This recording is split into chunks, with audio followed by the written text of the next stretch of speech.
One movie review. My jokes of the week. I'm Stephen Craig. I'm the AID. And this is the 39th episode of the Movie Review Show.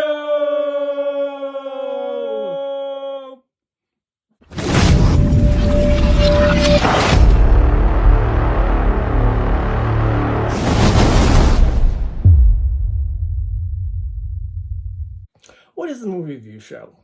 It's when Stephen and I, usually together, go to our local theater, the Red Wing 8 Cinema, and watch the new movie, and then we proceed to review it. There's a popcorn rating system, 1 to 10 popcorn. 1 popcorn being the worst and 10 popcorn being the best. Today's movie is the third in a series starring the smallest Avenger, his girlfriend, her parents, exploring a bizarre, tiny, but huge world. And it's Ant-Man and the Wasp in Quantumania. And here's the trailer. I used to ask myself a lot of questions. Scott, you're at ex-con. How are you an Avenger? That doesn't make sense. But everywhere I go, people tell me the same thing. Thank you, Spider-Man! People still need help, Dad. That's why we made this. It's like a satellite for deep space, but quanta. Wait a minute. You're sending a signal down to the quantum realm. Turn it off. Now!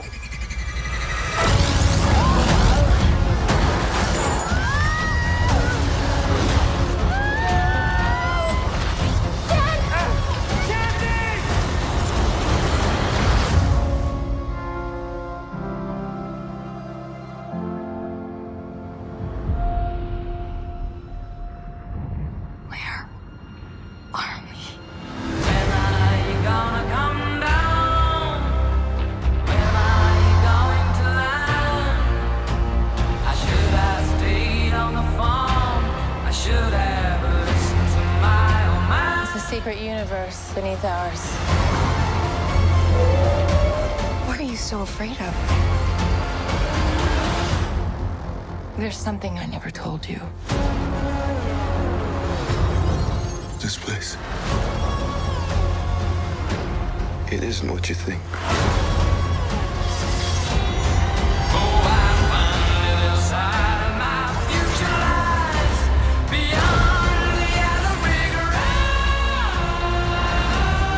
I can get you home and give you more time if you help me.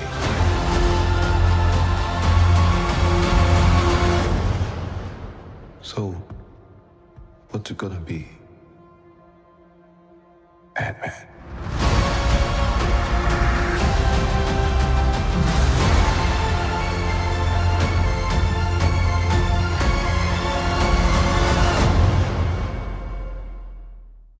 It's review time.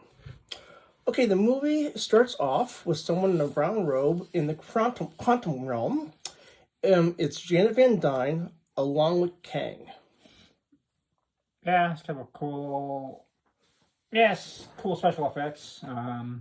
But yeah, introduces the main villain right off the bat, so that part's good. Scott, who's Ant-Man, is narrating about his life. It's revealed that he's reading from his book. Yeah, of course, there's a radio book about saving the world and saving half the universe or whatever. Bill Murray has a minor role. I thought he did an excellent job.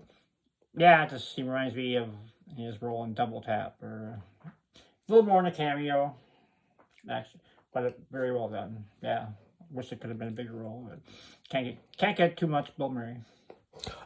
They say in Hollywood that there aren't many parts for older women. So I thought it was great to see Michelle Pfeiffer as Janet have such a cool role. Yeah, I liked her. Was it Catwoman? Yeah, she was Catwoman, yeah. and So that was quite a while ago, Returns. but yeah, I like her. And she's still a good actress, so. I was happy to see MODOK at first, but the way they portrayed him, in my opinion, didn't work. Yeah, glad Steven, yeah, we discussed this right before the movie, or right before the review. It's like, first I thought it was just really stupid, you know, but it was supposed to be funny. But the way they portrayed him, he's mixed in with all these evil elements, so it just seemed very out of place. I mean, Yeah, and that didn't work for me at all. On Hulu, they have a show called MODOK, about MODOK, and I think it's much better than the way they portrayed him in this movie. He just comes off as, I don't know, just looks silly, and yeah, we saw part of that first episode, and yeah, the Hulu series is probably fine, but just they didn't do it right in this movie. No, they didn't. For me, Kang was the highlight of the movie. Jonathan Majors is the actor that plays Kang, the Conqueror. Awesome actor. Yeah, that's on my notes too. His acting was solid, with Jonathan Majors easily being the star of the show. The Shakespearean style portrayal of Khan. Yeah, I thought he kind of stole the show when it was on the screen. So yeah, he's going to be set up to be a future villain in the MCU. So right. So in a way, I guess he's like going to be like the new Thanos kind of enemy. Exactly. I mean, they're not the same thing, but strength wise, kind of the same potential to wipe out a lot of people. I was thinking like with Thanos, he has all the stones, and that's in the gauntlet, and that was what made him so powerful. But I think with Kang, what makes him so powerful is there's so many versions of him. Oh, right. That could be. Yeah, plus we'll see. And I guess he develops, but now, does his suit give him the powers, or does he have the powers? I wasn't sure about that. I think it was the suit that was giving him the powers. Good point. I have to research that one. Okay. At the end of the movie, Scott is narrating again about his life, but this time something doesn't seem right. About it? Oh, about him narrating, you mean? I saw this on the internet. I looked something up on YouTube about the ending because I missed the ending because I was writing notes right at the end, and what they said was that things were like a little bit different in where he was at and how things are going, and that he might be in an alternate reality and he doesn't know it yet. That would be cool. That wouldn't surprise me at all. Well, we're going to give our scores. I was going to say, I was talking to my brother and my niece Rebecca, who's truly a Marvel expert. I mean, she knows her Marvel. He said that she had mixed feelings about this movie, and I would have to agree. It's like I really wanted to love this movie. I didn't love this movie. But I didn't hate it completely either. I would say it was enjoyable, kind of. But I think the problem was it seemed very messy. Would you agree with the word messy? Yeah, well, time travel movies are, by their nature, disjointed and jarring anyway. But yeah, I'd say the rating wasn't top notch at all. I mean, messy is a good word. I thought one thing that, like, in the quantum realm, you have Van Dyne and Kang, and they're the only two people there. And like later on, when they visit the multiverse, would be the quantum realm, not multiverse, quantum realm. It's like filled with people and aliens and all sorts of things. I don't know. It just seemed a little bit odd going from one like that to the other. Yeah, it was kind of weird. Yeah, the rating was I don't know, kind of a mess. Maybe underutilized. I think the cast they had. I think spent a little too much time on the bizarre background of the quantum realm, I guess. I mean, you have to do to a degree, but they might have overdid it. Probably should have spent more time having the actors on the screen instead of the quantum realm. Okay. And they should have been more humor. First two movies are a lot more humor than this one, I thought. This one definitely felt different than the other two movies. Yeah. Yeah. I mean, same director and producer, so I don't know why that would be, but I think you kind of dropped the ball on this one. I guess the question is, do I recommend the film? If you're a Marvel fan, I would watch the movie. I mean, you want to watch all the Marvel films anyways. I mean, it was enjoyable. It just wasn't great. Yeah, it sets up the movies to follow. Sets up Phase 5, I guess, right? First movie of Phase 5. Right. So, and watch it for Kang, because Kang's cool. He's a good villain. He's a good villain. Yep. Badass villain. A lot of the movies to come. So yeah, guys, like we said, he's probably the star of the show, really. It's like Joker and Batman, he actually outshines the good guy. So I'm going to give my score. I was going between a 7.5 and an 8. And I did enjoy the movie, so I am going to give it an 8.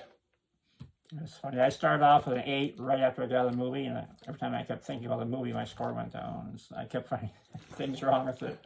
So I'm going to do 4.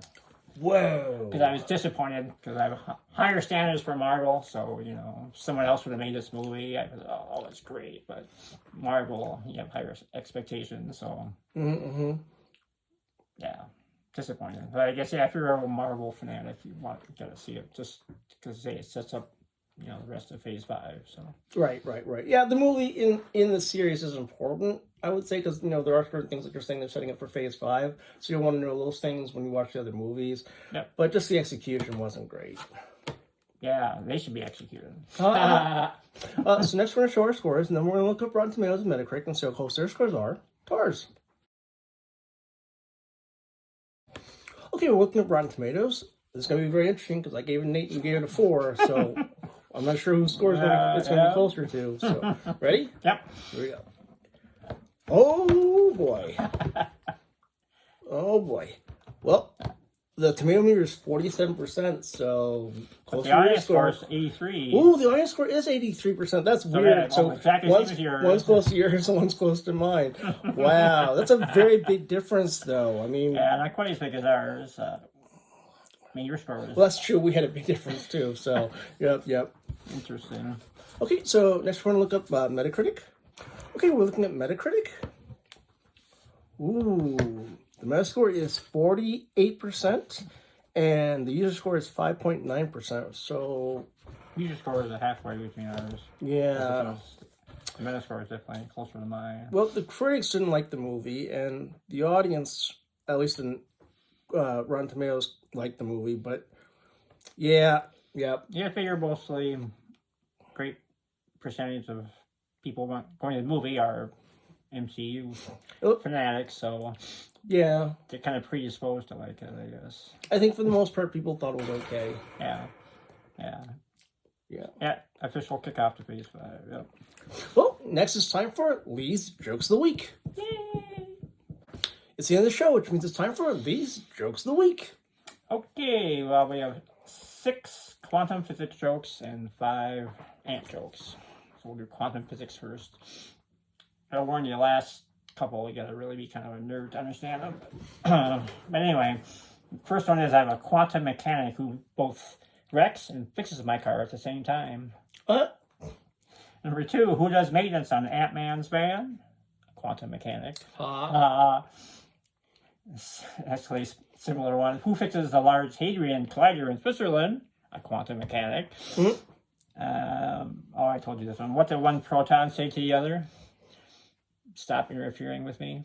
That's really for going to be kind of geeky to understand that one. Explain that one. While in quantum physics, that's one of the things they talk about is that photons like interfere with one another, and that makes strange things happen because if they just orbited without colliding with one another, it wouldn't be so weird. But photons, I guess, bump into each other, and that makes weird things happen at the subatomic level. Really wanted that one. Okay. Number 5, I want to tell you a quantum physics joke, but either you get it or you wouldn't unless you took a measurement. That's pretty deep. Okay, and then this is the one you'll get now.